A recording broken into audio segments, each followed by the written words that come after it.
Ok. Quindi, hi, welcome to our interview. Good afternoon. So, how are you?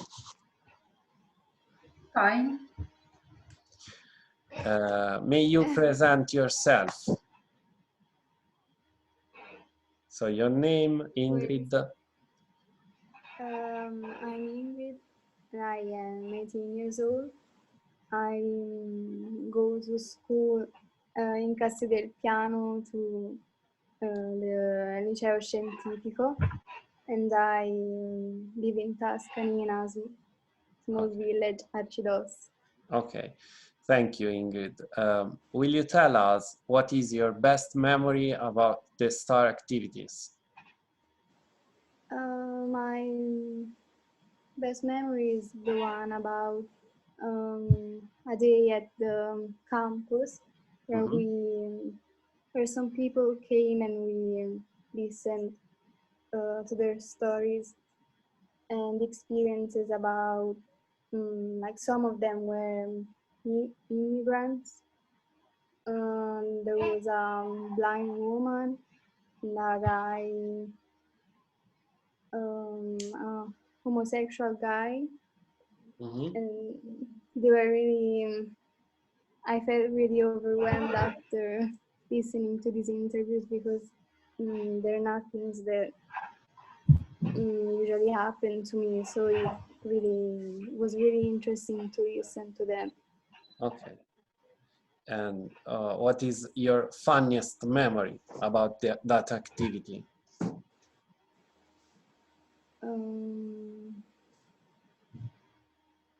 I can't really remember, but still at the campus, we did like a game where one of us had to do this screaming person and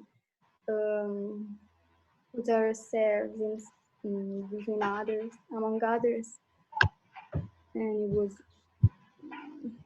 okay. It was funny because of the people were staring at me. Okay, thank you very much. Okay, Elisa, will you present yourself? I'm Elisa. I'm 18 years old. I live in a small village in Santa Fiora, and I go to Liceo Scientifico in Casa del Piano. Okay, what is your best memory about the STAR activities? Well, it's not just a memory or an event. It's what I learned about this project and all the memories involving things that I have learned. And still today, I think about it and with a smile on my face. What was the funniest memory of the activity? I think we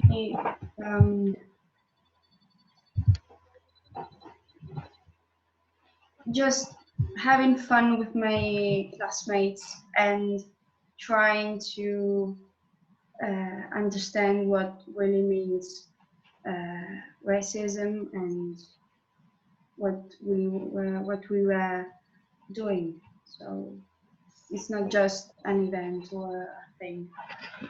Okay, thank you. Andrea Celeste, please present yourself. Hi, I'm Andrea Celeste. I'm from Semproniano. I'm attending Liceo Scientifico in Casa del Piano with Ingrid and Elisa, and I'm 18 years old. Okay, what is your best memory of the activity? My best memory of activity was a day during Camp Star. This day came some people and talk about them stories. And one of these, a black woman, told your story and is very emotional. And I think this is my best memory. Okay. What was the funniest memory you have? The funniest memory that I have is also during a camp star. During a game, I played a judge in a football match, but it's funny because I have never seen a team football match, so I mm, um, I didn't know what I have to do, and so it's It was funny. it's Okay. fun. Yes. Thank you. Allora, so Ingrid, if you have to describe to a friend or family what the STAR local level activity was, how would you do it? I would say that it was some activities that we did at school with my teacher and the guys from the STAR project, and they are all about racism, discriminations, and human rights, and they involve games that help us to understand better these forms of discrimination. Okay. And do you think these activities give you the chance to interact with your friends, with your peers enough? Yeah, they did, because afterwards I discussed with my friends about what we had done. So together we exchanged ideas, so that helped to understand better other people's ideas and to learn stuff about what we don't know in this field.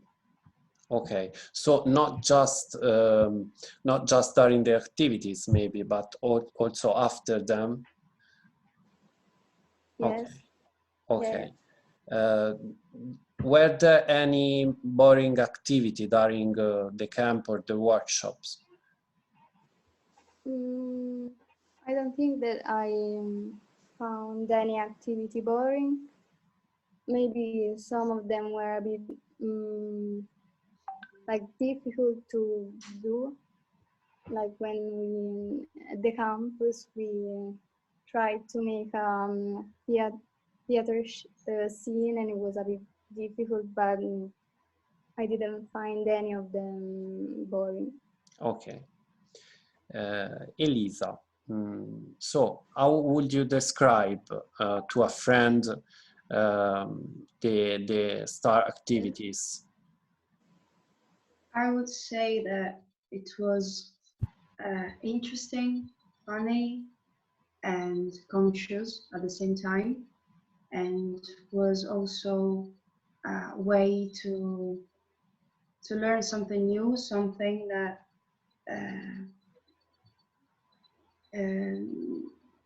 how to relate with other people and try to treat them the same as you, even if there are differences. Okay.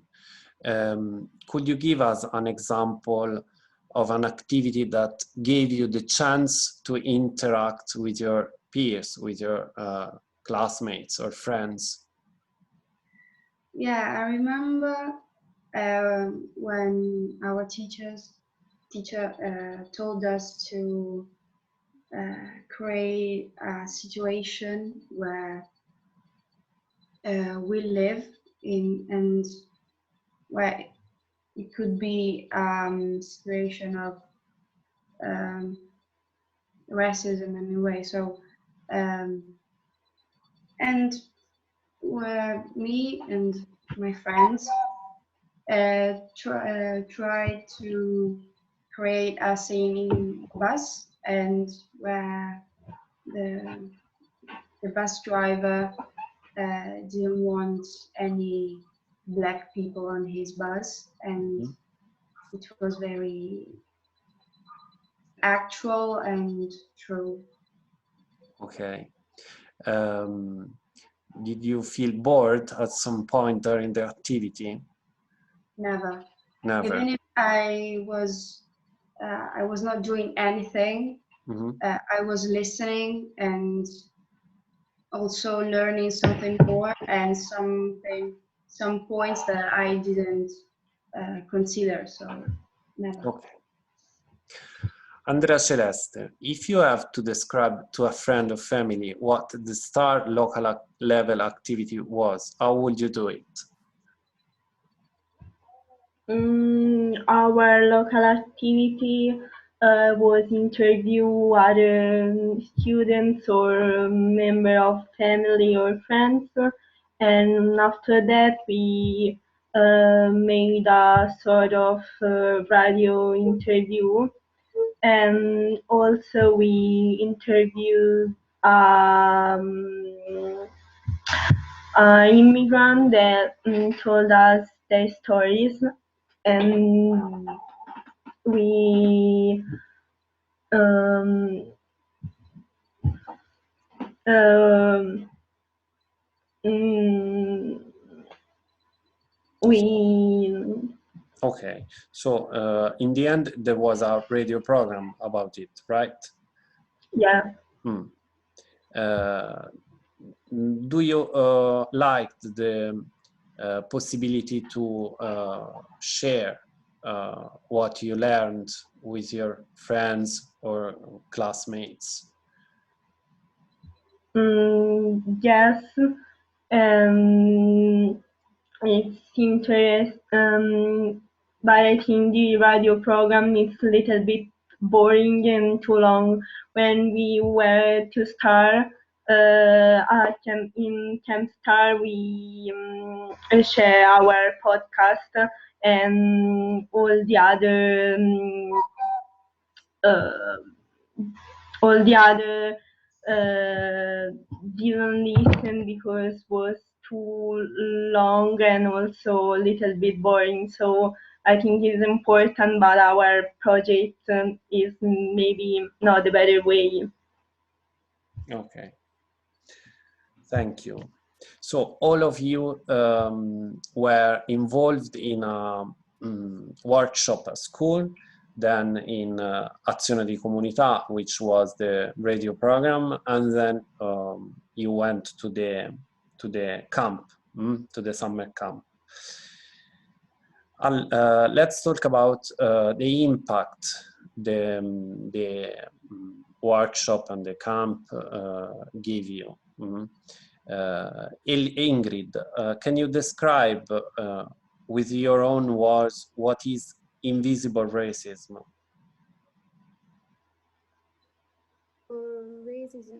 Racism is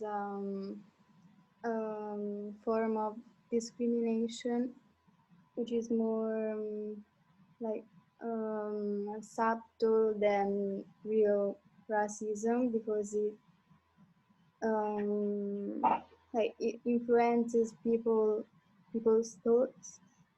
Like when a woman is scared by a stranger, she takes another street from the one where the stranger was, and it is caused by fear and also ignorance. So it's still a form of discrimination, but less direct than racism. Okay, thank you. Elisa, what about you? Would you add something to Ingrid's definition? Or give us another example, for example? Maybe in a job interview where two men have the same level of doing that job, but the one who takes the job is a white man, instead of the black one. Okay. Because of the situation, I think. Okay.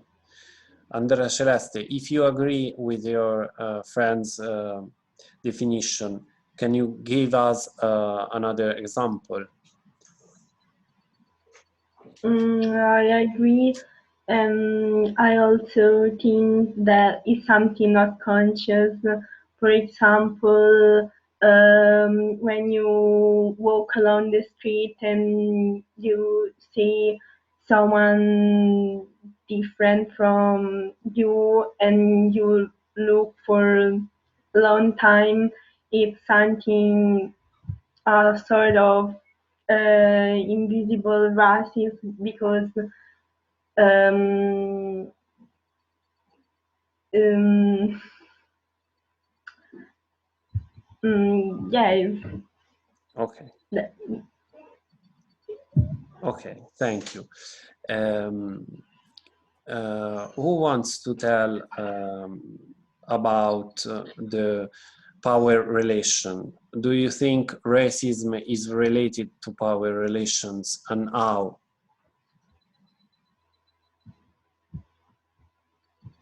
So who wants to talk about that?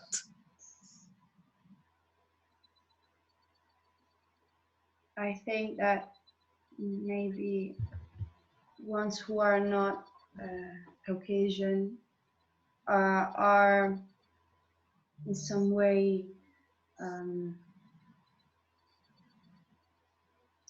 can I say it? If something is wrong or is not going in the right way, is fault of the fault is of people who are black or Asian or anyway who are not white, I guess. Ingrid and Andrea, do you agree with Elisa about that? I would add that also racism is related to the way politicians act. Like if a leader is racist, then it will influence his politics, and so like different laws and his govern. Okay. Which part of the activity helped you to understand this?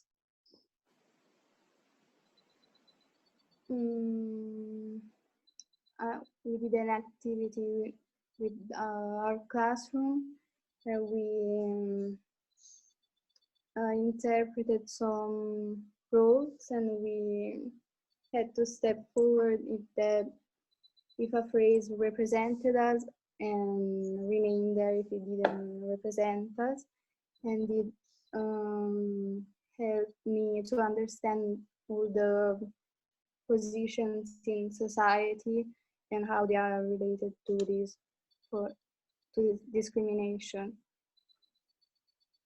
Okay. Andrea Celeste, have you talked about friends, family, or other people about racism after the activities? Yes, also in course of the activity, especially with my family, and I'm asked their opinion about this, or if they know something about the invisible racism. Okay. What about you, Elisa? I talked about racism with my friends and share our thoughts about it, and we discovered that it's much more present than we thought. So Yes, this. Okay. Was it the same for you, Ingrid? Yes, because with these activities,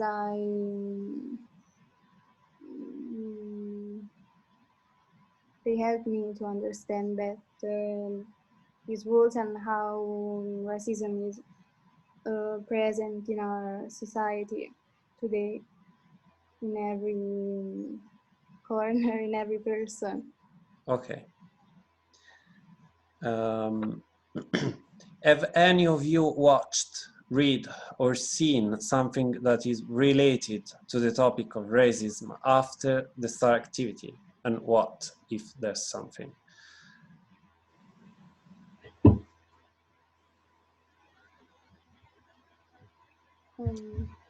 I have read a book in Buio oltre la siepe, which deals with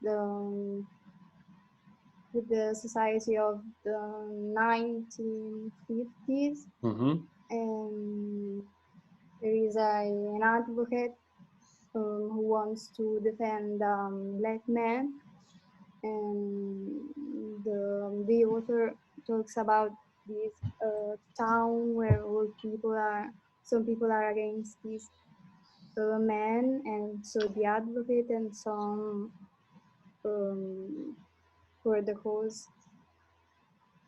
Okay, so that book was about cliché and about racism.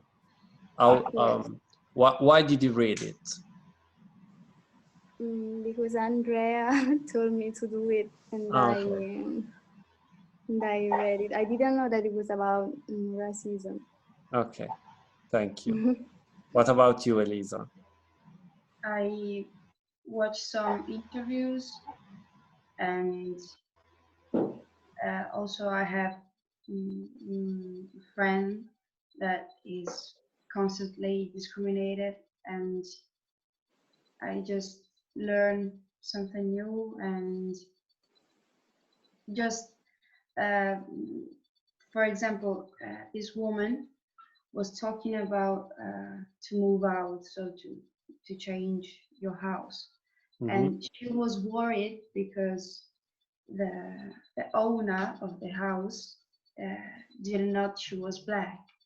And this is a thing that I would never think, and which very impressed me, because it's something that I would never do. Okay, thank you. Andrea Celeste, did you read or watch anything about racism after the STAR laboratories and activities? I read Il buio oltre la siepe, but also I watched a film, but I don't remember the name. It deals with the racism in America in 15 years. There's a woman that helped her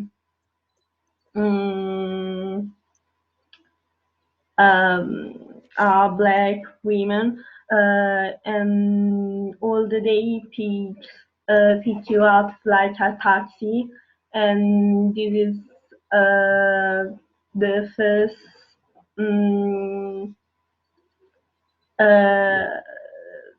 our first protest for black people or something. I don't remember. Okay. Okay, thank you. So, would you suggest to everybody to read Il buio oltre la siepe or the film Andrea Celeste saw? Yes, I just suggesting to read the book. Okay. The English title is To Kill a Mockingbird, and the writer is Harper Lee. So, do you feel you need to do something to tackle the issue of racism or to fight against racism in your daily life?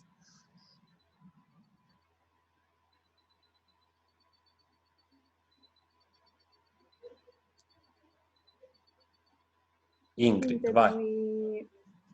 we all should try to stop racism, like maybe with small actions.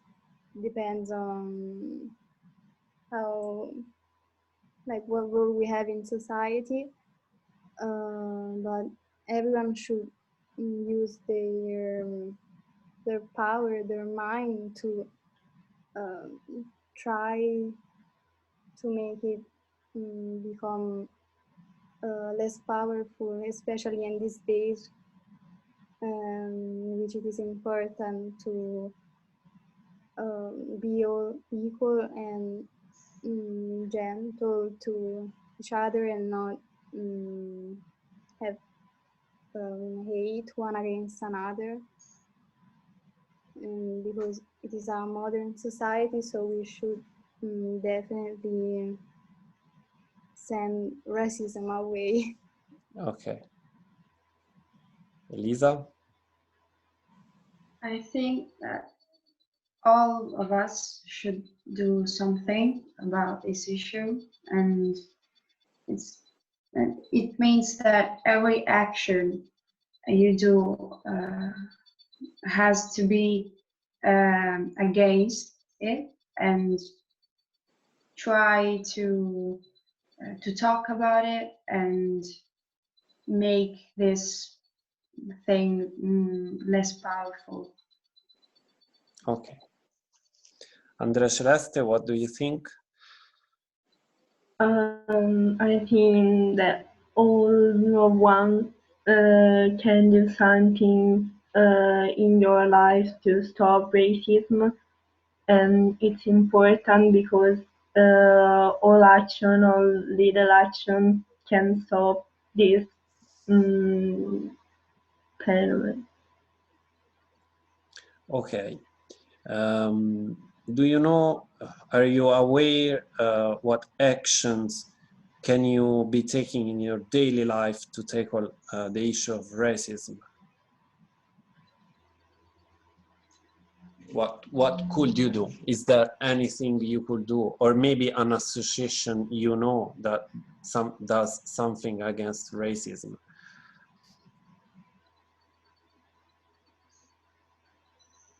Maybe have no prejudice, or I don't know, have no difference from people. Okay. Ingrid, do you know any campaign or movement or association who fights racism? Well, I don't really know the names, but like I know that there are associations like here near us there are, and we can support them to so that they can have funds and try to even help people who are hated, like immigrants or poor people that have other qualities than us. Okay.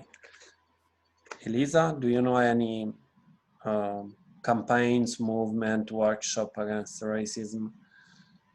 I know Black Lives Matter, which is a movement that these days I really hear about, and I think that it has to be supported because it's a human right to be treated equally. So I think I support that. Okay. So thank you very much for your time. Thank you. Thank you. Bye. Bye bye. Bye. Bye.